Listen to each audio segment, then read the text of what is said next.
Maya, I worked night shifts at the hospital for 3 years straight, 12 hours.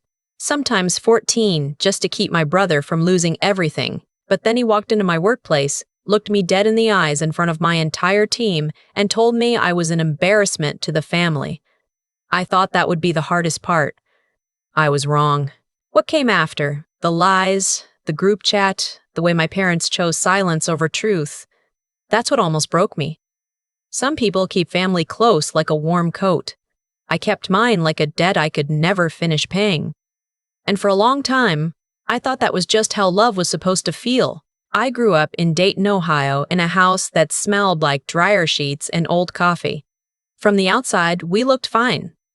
Two-car driveway, a dog named Biscuit, Mom's flower pots lined up on the porch. But inside, the rules were different depending on who you were. My brother Derek was 3 years older, and from the time I could understand anything, I understood this. Derek was the one who mattered more, not in a cruel, obvious way. Just in the way my father's face lit up differently when Derek walked into a room, in the way my mother saved the bigger slice of cake without being asked, in the way when I got straight A's in 8th grade, my dad said good job and moved on. But when Derek passed his driver's test the same week, we went out for dinner. I told myself it didn't mean anything. I was the steady one, the quiet one, the one who never needed much. I wore that like something to be proud of. By the time I was in nursing school, working part-time at a pharmacy and studying until 2 in the morning, I had convinced myself that needing less was the same as being strong. Derek never finished college. He bounced between jobs, sales, deliveries, a brief and disastrous attempt at a food truck. My parents covered his gaps without blinking. When he needed a security deposit at 26, they wrote a check. When his car got repossessed at 28, my father co-signed for a new one. I never asked them for anything. Not once. I worked my way through school, graduated with debt I was already paying down, and landed a job in the ICU at St. Univer, Catherine's Medical Center in Cincinnati, where I'd moved at 23 and slowly, carefully built a life that was mine. Then, 3 years ago, Derek called. I was on my lunch break eating a sandwich in the break room with the overhead lights buzzing and the faint antiseptic smell that never quite left your clothes. He opened with, "Hey," like no time had passed at all, like we talked every week. His voice had that particular lightness people use when they want something and don't want you to notice they want it. He was behind on rent. His landlord was done waiting. He had until Friday. It wasn't a question, exactly. It was more like a sentence he expected me to finish for him. I said yes. Of course I said yes. That's what I did. That first time was $800. I told myself it was once, that it made sense, that he was family. 2 months later, it was $600 for a car repair. Then $400 because his electricity got shut off. Then $1,000 because my mother called this time, her voice soft and apologetic in that practiced way she had, and said Derek really needed to get back on his feet and I was doing so well. As if doing well meant I had extra to give. As if surviving my own life was a reason to fund someone else's. I kept a running total in my phone, in a note I told myself I was keeping just to remember. By the time I hit $11,000, I stopped opening the note. I'd been saving for 2.5 years for a car. Not anything fancy, a used Honda, maybe a Subaru if I stretched. Just something reliable, something mine, something I didn't have to ask anyone for. I had $8,000 set aside, 3 more months, and I'd have enough. Then in October, Derek asked if he could borrow my car for a week. Just a week. His was in the shop, and he had job interviews lined up, and he just needed a little help, the way he always just needed a little something. I handed over the keys on a Saturday morning. He returned it 11 days later with a dent the size of a dinner plate on the passenger side and a cracked tail light. He mentioned it casually, like he mentioned bad weather. Got a little banged up, sorry about that. The insurance would cover it. Except when I called the insurance company, I found out Derek had let his policy lapse 2 months earlier. Nobody had told me. Nobody had told me. Nobody thought to warn me. The repair estimate came to $1,800. When I called him, he was quiet for a moment, and then he said, "Well, you have savings, right?" Like that was an answer. Like my savings were just a resource he was entitled to access. I told him I'd been saving for something specific. He said I was being dramatic. He said family comes first. He said I should talk to mom and dad if I had a problem with it. I did talk to them. My mother said accidents happen and Derek didn't mean any harm. My father said I needed to be more understanding, that Derek was going through a hard time. I asked, quietly, how long a hard time lasts before it becomes a pattern. Neither of them answered. There was a pause on the line, long enough that I could hear the television in the background, and then my mother changed the subject to Christmas plans. I paid for the car repair myself. I wiped out 4 months of savings in one afternoon. I sat at my kitchen table in my apartment that evening, a bowl of soup going cold in front of me, and I stared at the transfer confirmation on my phone and felt something shift in my chest. Not anger. Not yet. Just a slow, heavy recognition, like a fog lifting over something I should have seen a long time ago. I kept going to work. I kept picking up overtime shifts. I kept answering when they called. What else do? You don't stop being a daughter just because you're tired. A few weeks later, I was in the middle of a Saturday night shift, the floor busy, a new admission in room 4 and 2 other patients who needed close watching. I was charting at the nurse's station when my charge nurse, Donna, touched my arm. There's someone asking for you at the front, she said. Her voice had something careful in it. I walked out to the lobby and stopped. Derek was standing there with a woman I'd never met, both of them dressed like they were going somewhere nice. He had on a collared shirt, the kind he only wore when he wanted people to think well of him. He saw me and smiled, that big, easy smile that always made people trust him faster than they should. There she is, he said, turning to the woman beside him. My little sister. She works here. He said it like he was showing her something impressive, and then he laughed a little and added, well, she's just a nurse, but still, just a nurse. The woman smiled politely. I stood there in my scrubs with a pen still in my hand and felt the words land somewhere behind my sternum. We're heading to dinner, he continued. I actually need a quick favor. Can you cover a payment that's due tomorrow? Just until I get sorted after the weekend. It won't take long. He said this in the lobby of the hospital where I worked, in front of Donna, who had followed me out and was standing 3 feet away. In front of the receptionist. In front of a visitor who was pretending to look at her phone. I looked at him for a moment. Really looked at him for a moment. The collared shirt. The easy smile. The woman he was taking to dinner on money that might have come from somewhere it shouldn't.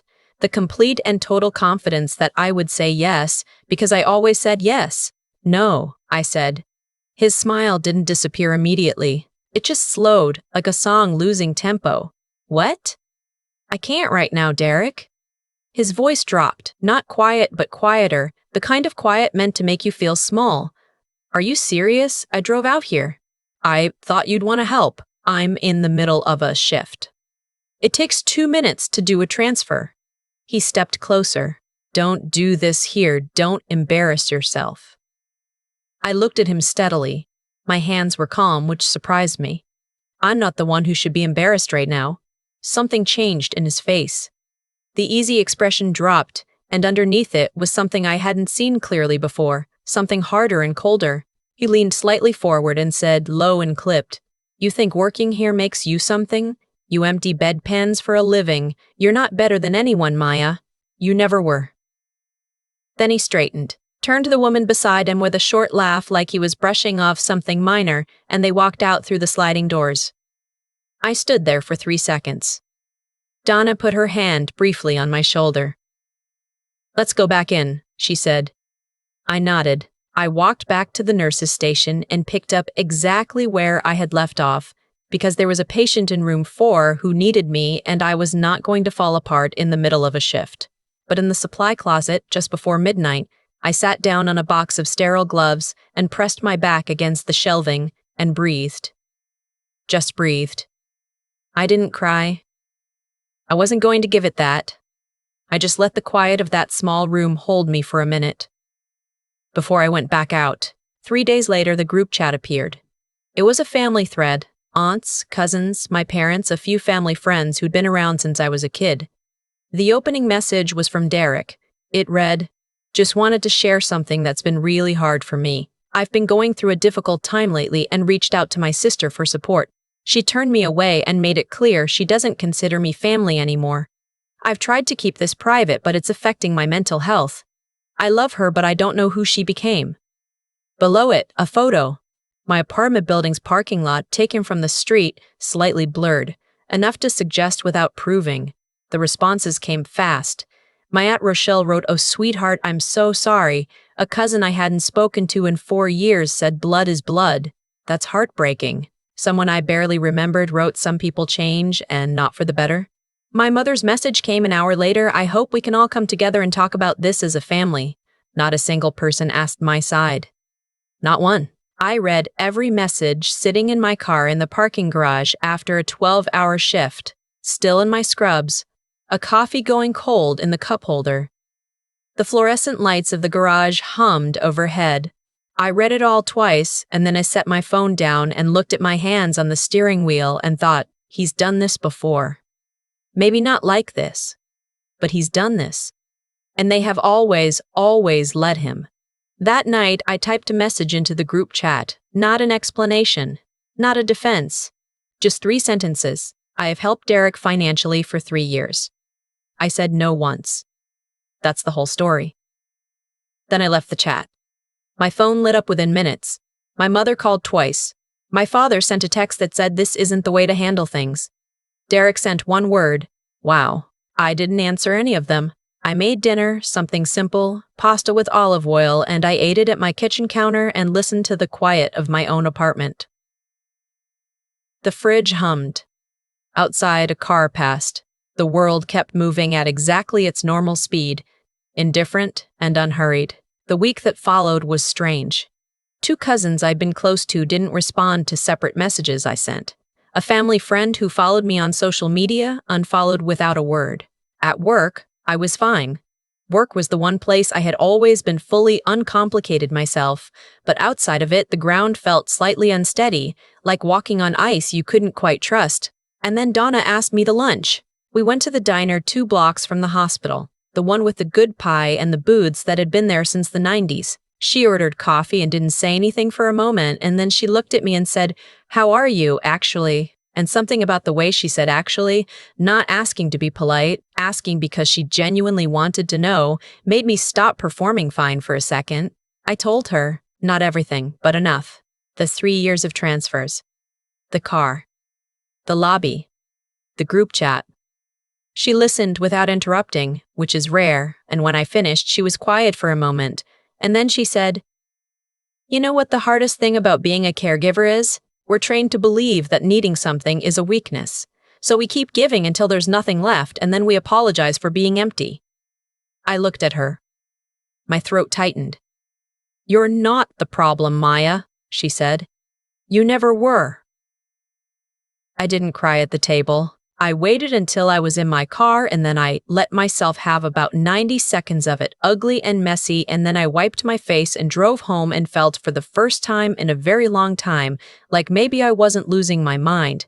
My parents called a family dinner 2 weeks later. Aunt Rochelle's house, the last Sunday in November. Ostensibly, it was a pre-Thanksgiving gathering, a tradition we'd had for years. My mother left me a voicemail in her careful voice saying it would mean a lot to her if I came. Derek would be there. She hoped we could find a way forward. I almost didn't go. I stood in my apartment that morning in socks and a sweater with my car keys in my hand and thought about every possible version of how the afternoon could go. Then I thought about what it would mean to not go, to let the narrative sit unchallenged, to let Derek's version of me be the only version the family ever heard. I went. Aunt Rochelle's house smelled like cinnamon and roasting garlic. People were already spread through the living room and kitchen when I arrived, the particular comfortable noise of a family that knows each other well. I saw my mother first, near the kitchen doorway. Her face did something complicated when she saw me. Relief and tension in the same expression. Derek was on the couch. He saw me come in, and something in his posture shifted, barely perceptible, like a person recalculating. I greeted my aunt, got a glass of water, and moved through the room the way I moved through difficult shifts. Head up, pace steady, one thing at a time. A cousin pulled me into a hug that felt genuine. My father squeezed my shoulder without saying anything. Then, from across the room, Derek's voice pitched just loud enough to carry. "Look who decided to show up, playing the victim again." The room didn't go silent, but it thinned. Conversations lowered. Aunt Rochelle appeared in the kitchen doorway. I turned and looked at him. I didn't raise my voice. I didn't move toward him.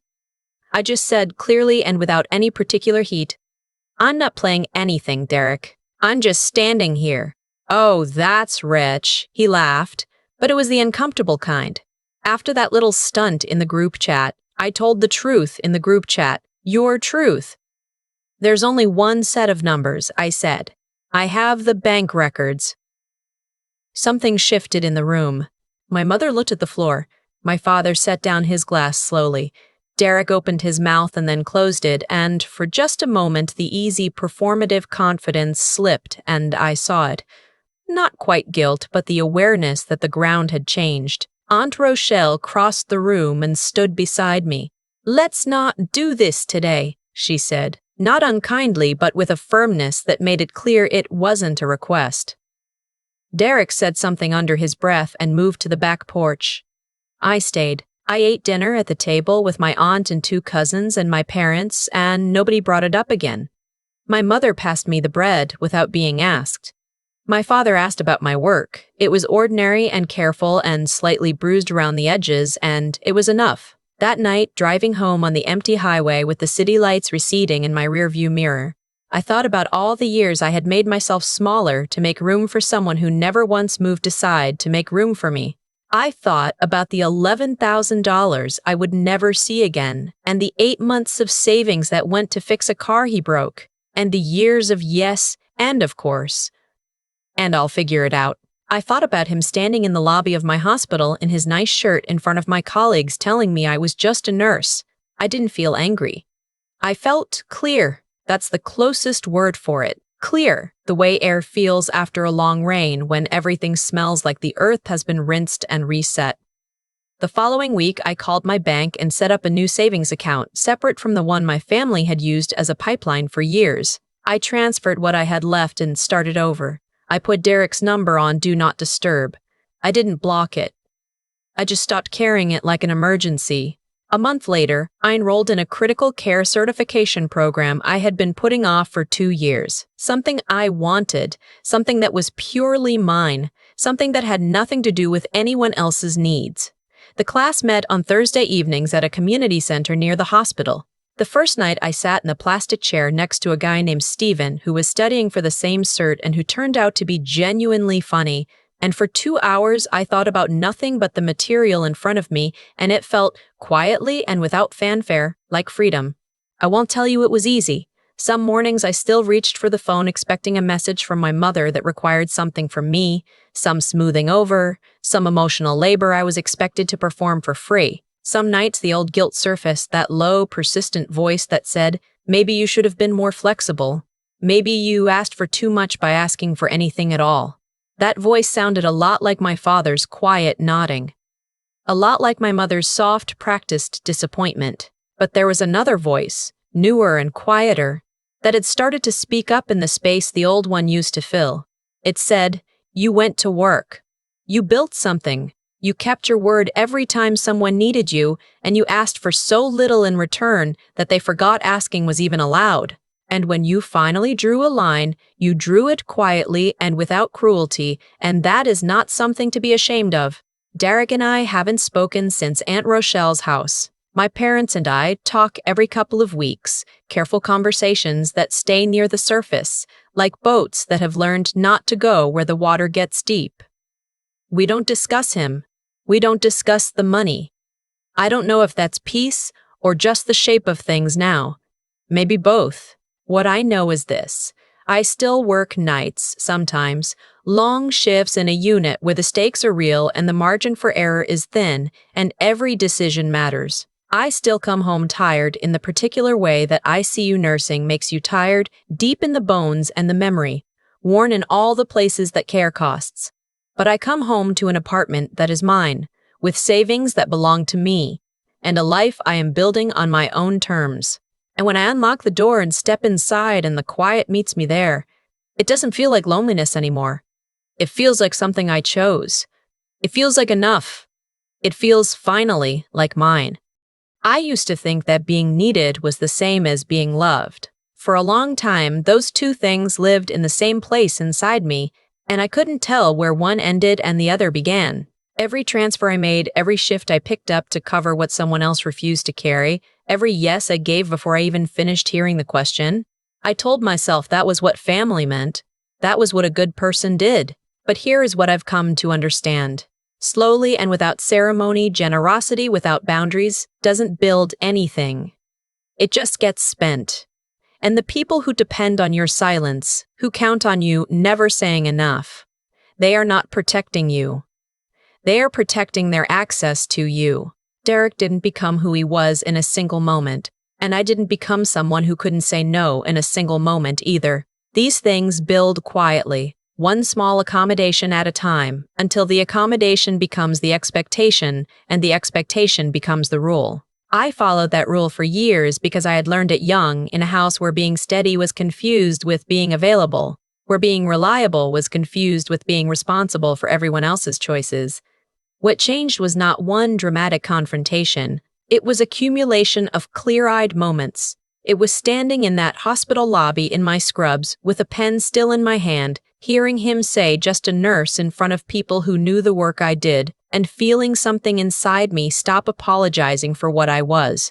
It was sitting in a parking garage at midnight reading a group chat full of people who had already decided which version of the story they preferred.